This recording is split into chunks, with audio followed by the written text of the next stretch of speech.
Ko kana iya malam bara cikin sallar ya sa'ilin da ina sallama salamatu ta zo da salaha sulana sassabe cikin saura ya ga sullubawa sun sa salo ga sallar lufa ya bi sassala ya bi salamu hamma sallati dan ya sa musulmi sallah da sallama da salati ko kana iya malam cikin salati muka samu sassalar sabon salo kasan so ke sa a sa maso ko riga yana su kara sallah cikin su kayan sato su masunta suka so su sussuke shi su soke sai masunta suka samu susuwa sai suya.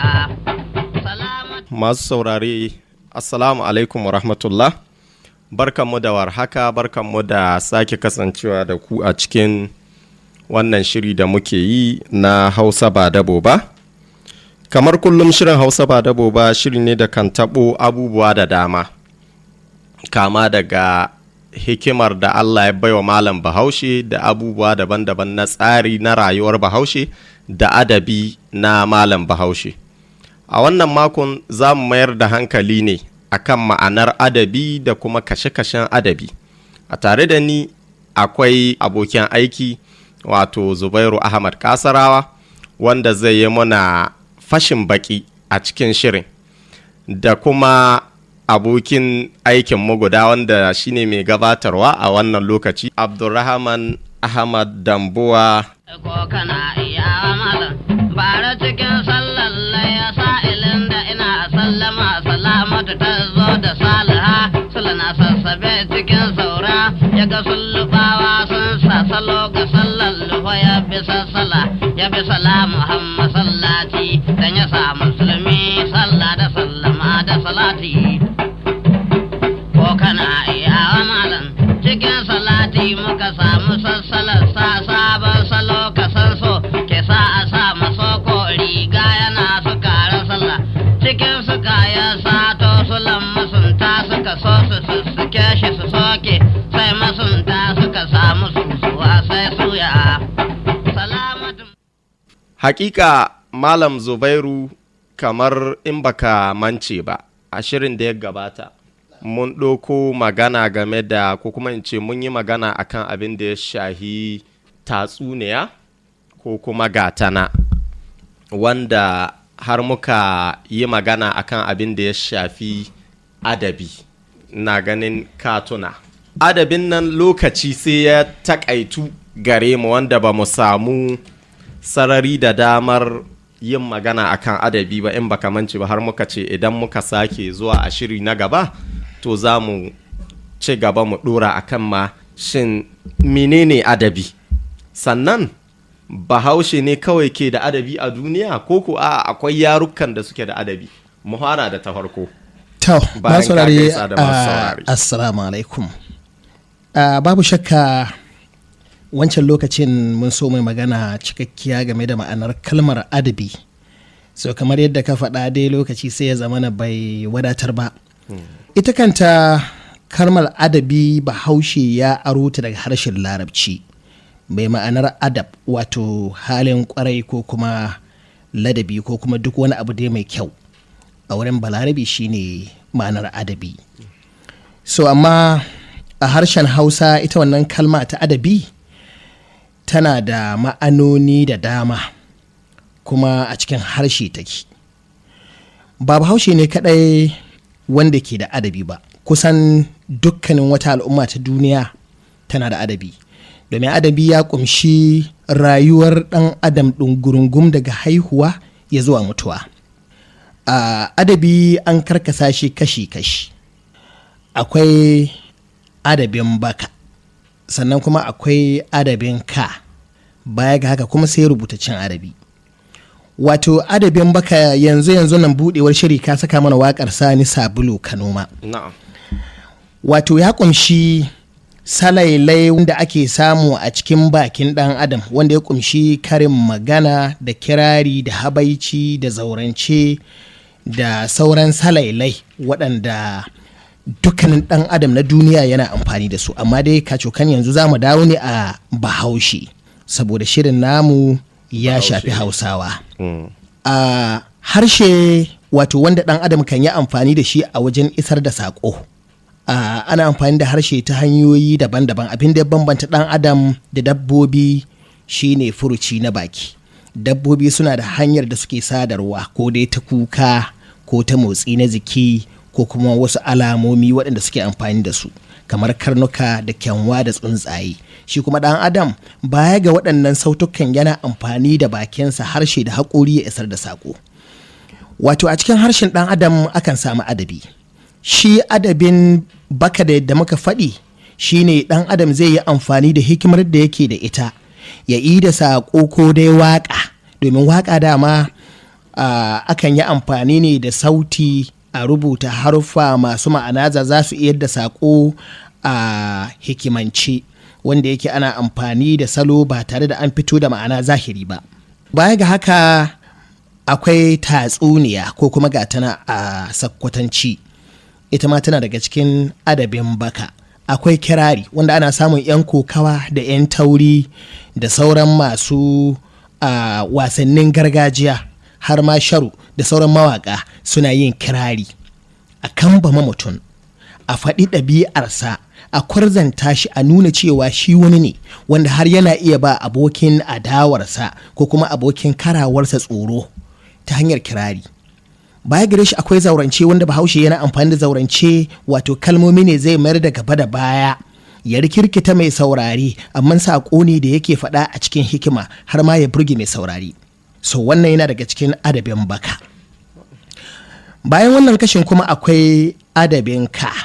Wato shi iya adabin baka kawai ya kunshi nau'uka daban-daban na waka, kirari, zaurance, karin magana, tatsuniyoyi da habaici da kuma waka, duk suna daga cikin adabin baka kawai adda waɗannan. Kuma da ɗaɗɗu ne, domin sun ɗauki dubban shekaru a ɗan adam yana amfani da su.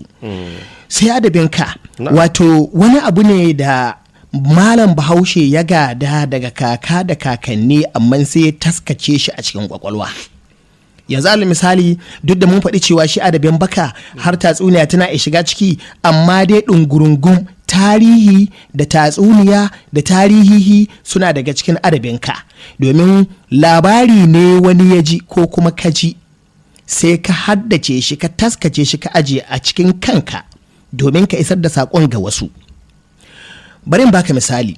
Kamin misalin, kace tarihihi. Za mu zo ga wannan. Na'am, akwai bambanci.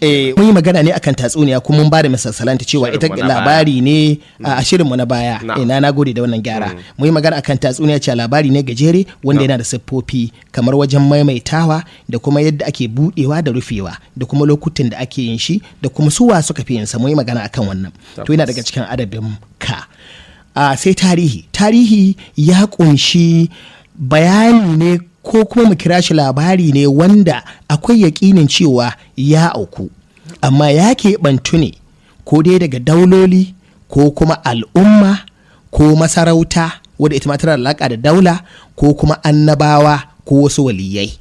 Idan har sun yi wani abu a lokacin rayuwarsu, to wannan akan ɗauko shi daga wata al'umma zuwa wata al'umma, ana ba juna labarin abin har ya zama sun riƙe shi a kai, kamar su baka tarihi na jihadin Shehu Usmanu Dan Fodiyo, ko kuma yadda ɗan wairi ya yi zarumtaka a Katsina a lokacin yaƙe-yaƙen da aka yi farko na jihadi, ko kuma alal misali ma nan kusa-kusa a baka irin tarihi game da zuwan Turawa a ƙasar Hausa, ko kuma ce a Najeriya ta Arewa, irin yadda aka yi gwagwarmaya da yadda har suka zo da ɗabi'unsu da makarantu da sauran al'adu. Wannan za a baka labari saboda wani tsoho ya ji abin shi kuma, ko kuma an yi a gabansa ya ba ɗansa har abin ya zo gare mu. Kaga tarihi kenan. Sai wanda kake magana tarihihi wato yana da kama da tarihi, sai dai abin da ya bambanta su, ana ganin kashi 5 cikin 10 na abin da ake samu cikin tarihihi ba gaskiya ba ne. Misali, zuwan Baya Jidda a Daura, malamai da dama sun kawo wannan a matsayin tarihihi saboda akwai abubuwan da suke kore wannan zancen. Alal misali, an ce shi Baya Jidda sunansa cikakke Abu Yazid, kuma ya zo ne daga ƙasar Bagadaza, wato Iraki kenan. kuma suka ce dalilin zuwansa shine ya samu rikici na sarauta da sauran danginsa daga wurin yaƙi ya balle sai ya yi kudu, daga nan har ya zo ya shigo ƙasar Hausa sai ya sauka a Daura wadda take ta Katsina a yanzu.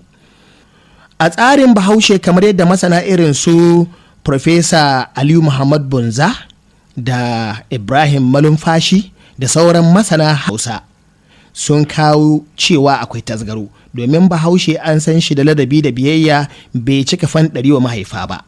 Abu na biyu, in har an ce shi ne uban Hausawa, sun ce to shi da wani harshe ya zo, ko kuma al'ummar da ya tarar su kuma wani harshe suke yi.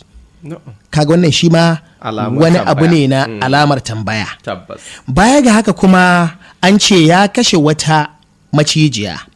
Akwai wata rijiya wadda mutane kan ɗibi ruwa don mako, kuma ranar Juma'a macijin kan fito, har akan kira macijin da suna sarki. An ce daga nan ne ma aka samu asalin kalmar sarki. Wannan macijin an ce mutane suna bauta masa, amma kuma yana hana ɗiban ruwa, sai a wannan ranar ce kawai ake samun damar a ɗibi ruwa. To amma da aka zo aka sanar da baya jidda wannan labarin, sai ya je da takobi ya sare kan macijin. Sai aka ce to in dai haka ne kuma abin da suke bauta ne, ta ya za a yi wani ya zo ya kashe ma wasu abin bautarsu kuma su kyade shi, har ma su ba shi dama har ya auri sarauniyarsu, domin an cimma sarauniya Daurama. Ita ƙasar Daura tana da sarauniyoyi mata da dama, akwai irin su Walzamu, akwai Yabani, har aka zo ga ita kanta Daurama. Sai aka ce ta yaya za a yi wanda ya zo ya kashe abin da kuke bauta kuma za ku zo har sarauniyarku ta aure shi, har ma ta haihu da shi, a ce wai 'ya'yansa su ma sun yi mulkin wasu ƙasashe kamar a ce Hausa bakwai da garuruwan banza bakwai. Don haka sai masana suka ce babu shakka wannan tarihi ne, domin an samu da dama daga cikin bayanan da ke cikinsa ba gaskiya ba ne. Wato kenan kamar irin ma abin mamakin tun da bai daɗe da baya shigo ƙasar. So kaga to su asali da wani yare suka magana, shi ma kaga wannan. To shine babban dalilin da ake magana kansa. Amma dai in muka koma addini, an nuna lokacin da annabi Adamu alaihi salam yake a aljanna, lokacin da ya ci wannan itaciyar tuffa wanda suna ganin apple ne. Ai an nuna cewa an turo mala'ika Jibril ya makare shi, an ce anan ya fitar da harsuna da dama. Don haka su malamai sun ce ai shi harshe daga ganan ya fito. Don haka kenan Hausa a lokacin ma ita ma tana nata asali, ba wai shi Abu Yazid ko kuma baya ji da shi ne ya zo da harshen Hausa ba, tun da Balarabe ne. So shi yasa ne zama tarihi. Wata rana na ci karo da wani bayani da shi Profesa Bunza ka magana, ya ce asalin sunan nashi ma ai wai baya ji da. Baya ji da, wato baya jan Hausa a da, ya zo ne yana jin Larabci. Amma wasu suka ce kuma wai lokacin da ya zo da doki a ƙasar Hausa ba a san doki ba. Don haka sai suka ce ai bisa sa ya zo, domin akwai shanu. Suka ce ai wani mutum ya zo kuma ya Hausa. Sai suka ce ai daga nan ne aka samu kalmar Hausa. Amma duka dai wannan ba shi da tartibiyar ma'ana ko kuma asali. Sai mu ce adabin, tun ɗazu magana adabin baka muka ba da misalai da shi, muna ba da misalai da adabin baka. Ya kamata mu ji, don naga ko shi cikin adabin bakan akwai maganganu da yawa. Amma dai mu tsallake su, tun da kowane maudu'i ne ma mai zaman kanshi. In muka ce mu ɗauke waƙa, ita ma mustaƙillin kanta wani abu ce na daban. Kirari haka, karin magana, tatsuniya da sauransu. So mu koma ɓangaren adabi na ka, shi kuma ya yake. Ai na riga na maka bayanin su tiriyan kana zai so ka ce kilan rubutaccen adabi afwan. Na'am.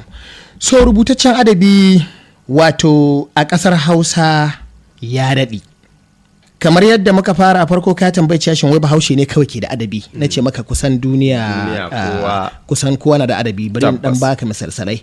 Tun kafin ya zannan ma ƙasar Hausa ya zamana akwai littattafai da aka ce an rubuta su, kasashen Turawa da Larabawa ma sun daɗe da wannan.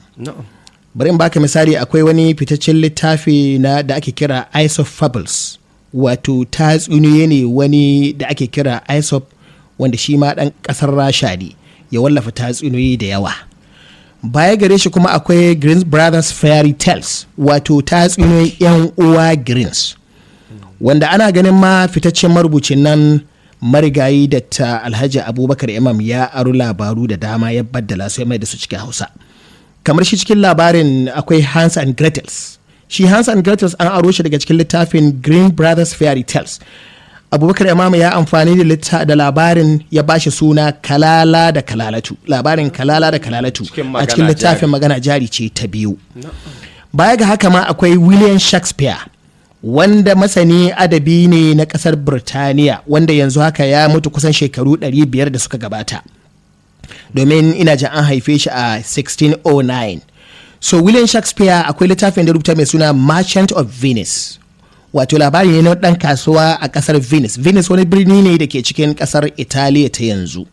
Abubakar Imam ya ɗauko wannan labarin shi ma ya baddala shi wani labari mai suna ya ba suna Karin Bana Maganin Zoman Bana a cikin littafin Magana Jari ce na 3, wanda ba labarin Bala da wani Inyamuri Nwanko, wanda a lokacin har ma aka yi maganar bayar da bashi da ruwa. Ai can akwai Bosanio ne da kuma Antonio, wanda lokacin da ya karbi bashi shi ma an yi maganar yanka tsoka ɗaya a cikin littafin, tamkar dai da Abubakar Imam ya kawo. Don haka kenan wato rubutaccen adabi shi ma ya daɗe kafin ya zo ƙasar Hausa. Amma dai idan mun zo da shi a ƙasar Hausa za mu dawo ne a daular Usmaniyya. Shi Usman bin Fodi da kuma ‘yarsa Nana Asma'u Allah yarda da su, har ya zuwa ƙaninsa Abdullahi Gwandu sun yi rubuce-rubuce a cikin harshen Larabci da Fulatanci da kuma harshen Hausa. Daga cikin misalan da suka rubutu a cikin harshen Hausa shine waƙar Tabban Haƙiƙa, wanda Shehu Usman bin Fodi ya yi wannan waƙar a cikin harshen Larabci, amma ‘yarsa Nana Asma'u saboda ta fi Shehu Usman rubuce-rubuce a ɓangaren waƙoƙi, ita fassara wannan waƙar zuwa harshen Hausa da Fulatanci ta Tabban Haƙiƙa. Kaga idan muka auna an samu kusan fiye da shekara 100 da kusan ta samma tabbas. So idan muka yi ƙasa-ƙasa kuma baya ga wannan, domin a tara labari a yi amfani da alƙalami a rubuce shi akan waraka ko takarda, shi ake ce marubutaccen adabi. Ya Allah, ko waƙa ce ko tatsuniya ko tarihi ne ko kuma wani abu, amma dai baya ga waɗannan an sha rubuta magunguna waɗanda Bahaushe yana da dabara idan ya samu magunguna kamar itatuwa don sarrafa magani yana rubuce su. So idan muka yi ƙasa-ƙasa baya ga wannan, a shekarar 1885 akwai wani baturen mulkin mallaka ɗan ƙasar Jamus mai suna J.F. Schon ya wallafa littafi a cikin harshen Hausa da ya ba suna Magana Hausa, wato a cikin shi J.F. Schon. A cikin wannan littafi nasa kaga 1985 yanzu za su kama shekaru 139 kenan. So wannan littafin ya bada labaran wasu mutane guda biyu, wato Abega da kuma Drogo. Bayi ne da aka ɗauka a nan ƙasar Hausa aka je da su Turai, amma sun yawo ƙasashe daban-daban.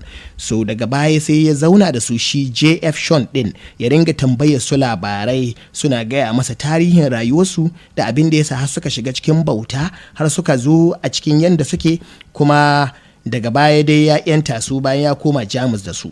An ce shi da ruguma ya dawo, ana ganin Abega shi ne mutu a can. To wani littafin Magana Hausa ana ganin shi ne na farko, wanda a cikin wannan shirin ma za mu karanta ɗan kaɗan daga cikin shi a rubutun da ake gani wanda aka yi a harshen Hausa.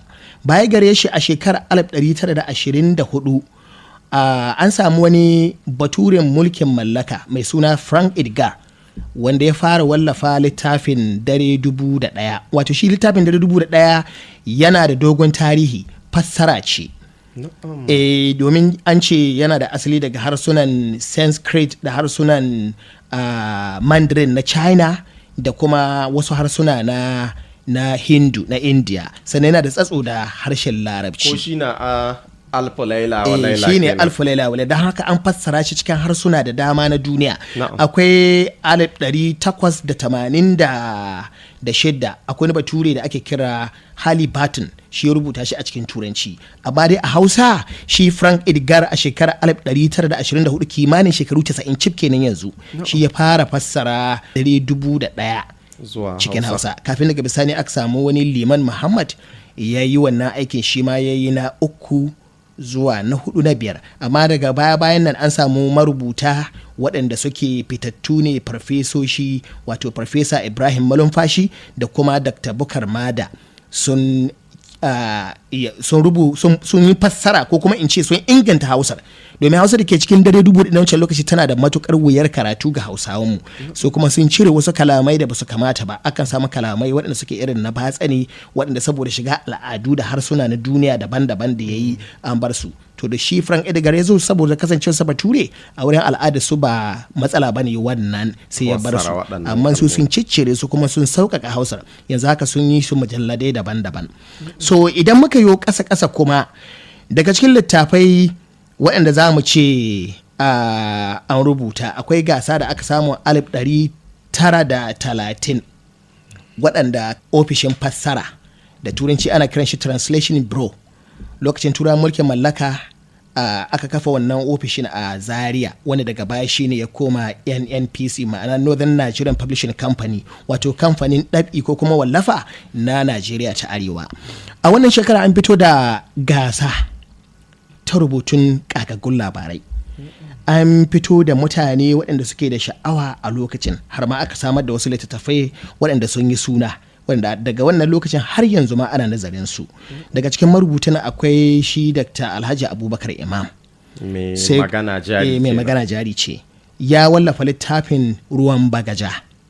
Baya gare shi akwai Alhaji Abubakar Tafawa Balewa, wanda shine Prime Minister na farko na Najeriya, shi kuma shine ya rubuta labarin Shehu Umar.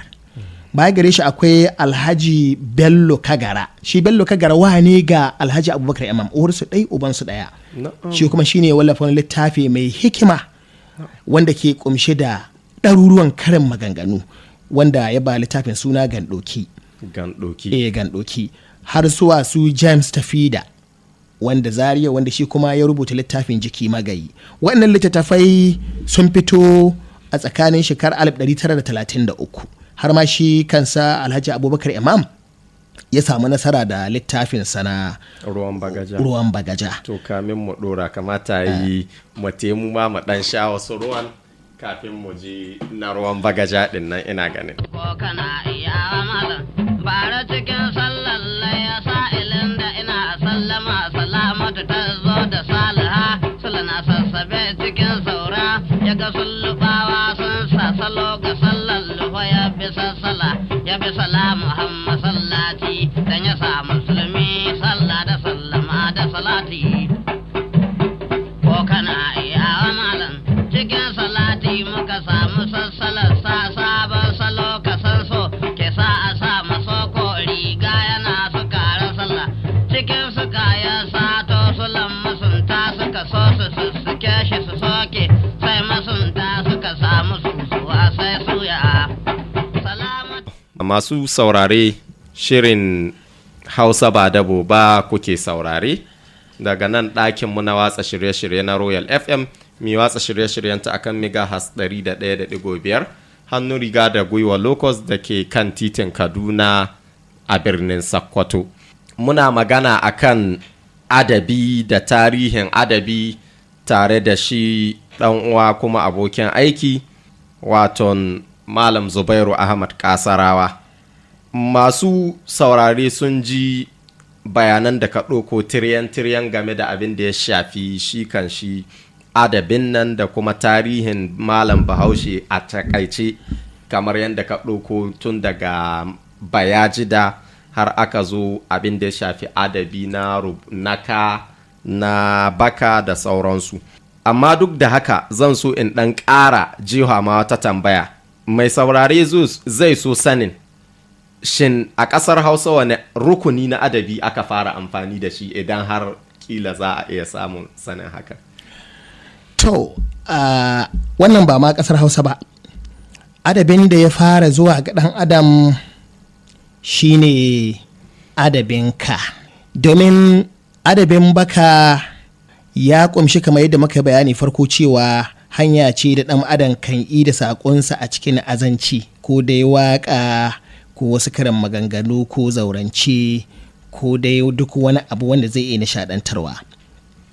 So abu ne mai matukar wahala, kamar suke cewa tsakanin kwai da kaza wane ne ya riga wani. Sai dai in mun kula a addinanci har yanzu dai mun san halitta ita ce ta riga kaza ce aka fara halittawa, saboda dukkanin abu da zaka gani shi ake halittawa kafin ya haihu, kamar da muka ga tun daga ubanmu Annabi Adamu alaihi salam. so nan an samu farraka ma'ana bambanci. Akwai wasu da suke cewa kamar Aristotle wani falsafa ne ɗan ƙasar Girka a littafinsa da yi mai suna Poetics. Shi wani littafin mai suna Poetics ya ƙunshi komai na adabi kamar waƙa poetry, saboda akwai mace tsakanin poetry da song. Poetry ita ce waƙa da ake yi a rubuce kuma a auna tsawon layukanta, kuma a ƙarshe tana da ƙafiya ma'ana tana da sautuka masu iri ɗaya wurin ajiyewa. Ita kuma song waƙa ce ta zube wadda ake faɗi kamar yadda ita Sani Sabulu yake yi ba tare da auna tsawon layuka ba, sai dai ana amfani da abin da ake ce ma bugu ko kuma rhythm, wato bugu na kalma. Aristotle ya ce ɗan adam tun farko abin da ya fara yi daga cikin ɓangaren adabi shine wasar kwaikwayo.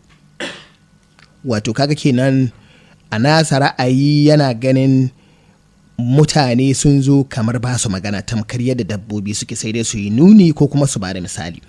Aristotle yana cewa ɗan adam idan ya yi farauta a daji ya kashe giwa ko ɓauna ko kuma ta dabbar daji, to in ya zo gida zai rinka nuna mutane cewa ga yadda na ruga da gudu kuma ga yadda na jefa mashi, sai ya ba da misali. Domin ita kanta wasar kwaikwayo tana daga cikin adabi.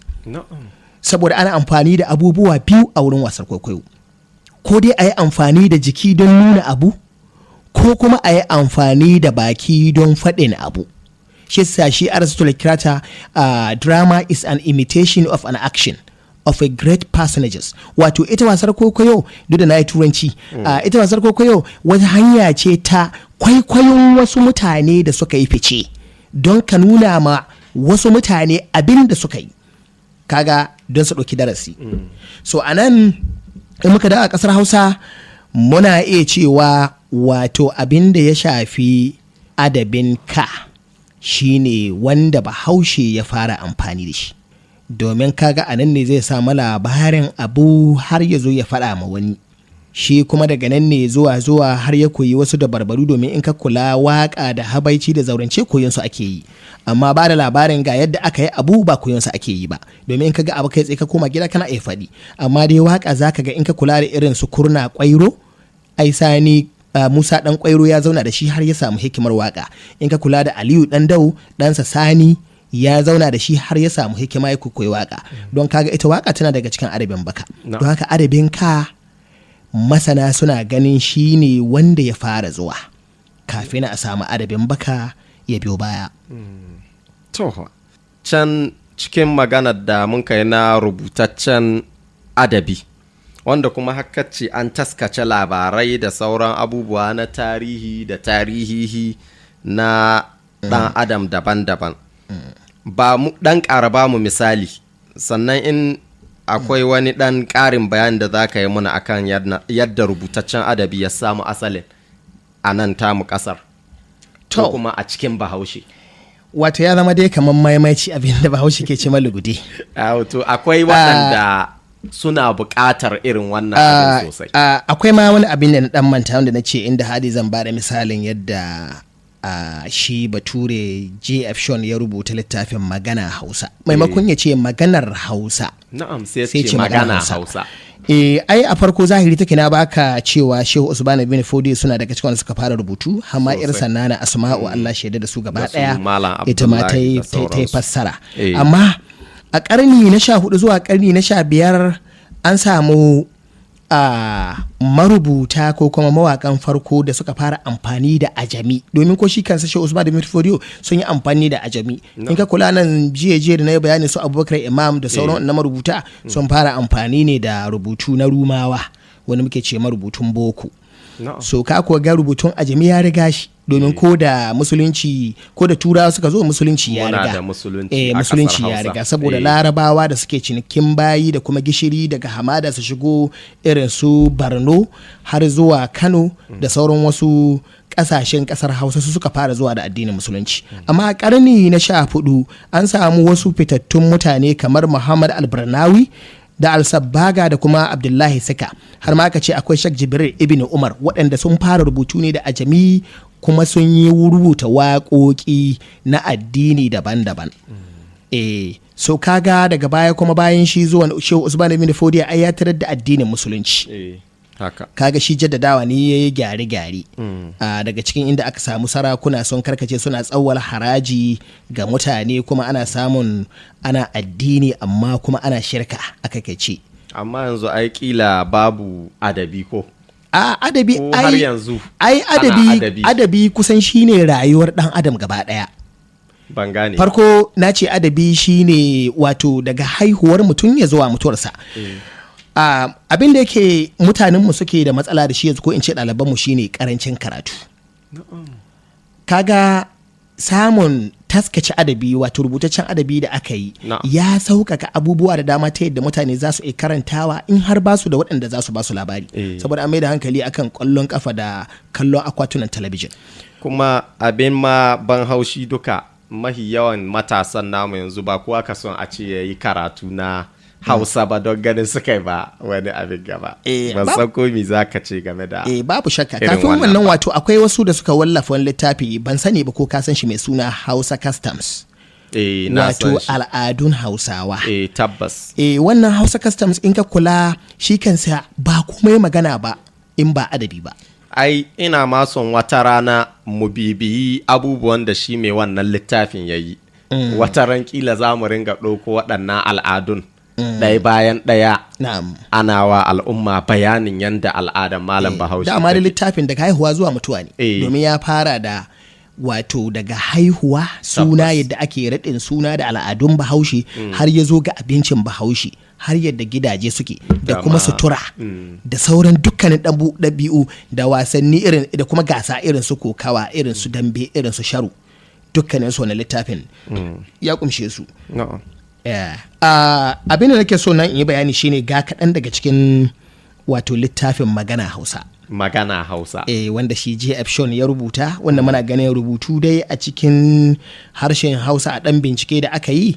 So ana ganin shi ne littafin da za a ce ya fara zuwa. Sai dai ba mu da lokaci mai yawa sai ka yi a gurguje kila ko kuma. So muna iya kuma barin sa har wani mako idan har babu wadataccen lokaci. Na'am. To ina ganin ya kamata mu kafin mu ruhe shirin don lokacin ya riga ya muna hali kuma ka san mutumin dan dambuwa. Abdurrahman. Ba uzuri ya kai mana ba da lokaci ya yi to zai taho ɗaya ya muna tsayin alif ga allo. Ya fara hadda zogora ta na ga ya fara. Amma kafin mu ɗora tun da kaga satin gaba mu ba masu saurare dama ta kira ba mu ji komi daga masu saurare ba. Za mu ɗan so mu ji wace shawara za ka ba al'umma kuma yadda za su ɗauki wannan shirin da muhimmanci kafin watakil sati mai zuwa da za mu ba da layi ga masu saurare. To, wannan dai bayani naka yana da matukar muhimmanci. Shi dai ɗan adam ba wai Bahaushe kawai ba, yana da kyau ya san darajar gidansu. An ce don mai hankali baya nunin gidansu da hannun hagu kuma kowane tsuntsu kukan gidansu yake yi. Saboda haka ya dace iyaye su nuna ma 'ya'yansu mahimmancin al'adu da suka tashi da su, domin akwai al'adu da dama wanda ba su saba addinin musulunci ba. Kaga ya kamata a ce kamar yanzu rigunan da muke saye da su da hula ta Bahaushe da tsarin gidaje duk suna cikin al'adunmu da abincin da muke ci da yadda muke gaisawa da juna.